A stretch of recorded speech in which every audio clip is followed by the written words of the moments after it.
So గీ కందిపొడి దోశ కూడా వచ్చేసింది. చాలా వేడి వేడిగా చాలా బాగుంది. చూద్దాం, స్మెల్ అయితే మంచిగా వస్తుంది.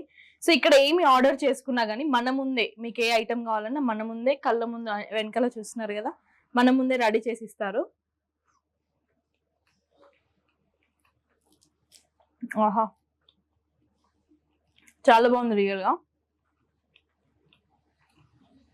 కందిపొడి ఫ్లేవర్, ఆ గీ ఫ్లేవర్ క్లియర్ గా తెలుస్తుంది ఇందులో మనకి. సో పచ్చడి కూడా బయటతో పోలిస్తే మాత్రం చాలా బాగుంది క్వాలిటీ. సో ఇడ్లీ దోశ అయితే తినేసిన, పక్క నాకైతే ఎక్కడ వెళ్ళినా కానీ ఈ టేస్ట్ మాత్రం మిస్ అవ్వను నేను, ఎందుకంటే అంత బాగుంది టేస్ట్. ఎక్కడ తిన్నా కానీ ఇక్కడ ఉన్నంత టేస్ట్ అయితే రాదు, ఎందుకంటే పచ్చడి వెరైటీగా ఉంది. ఆ పొడి పౌడర్స్ కూడా అంటే వేరే దగ్గర చూస్తారు కానీ ఇక్కడ ఏంటంటే మనకి ప్యూర్ ఉంది, ప్యూర్ కందిపొడి, ప్యూర్ కారం పొడి, ఏదైనా కానీ ఫ్లేవర్ అనేది బాగుంది. సో ఇడ్లీకి అయితే ఫ్యాన్ అయిపోయినా.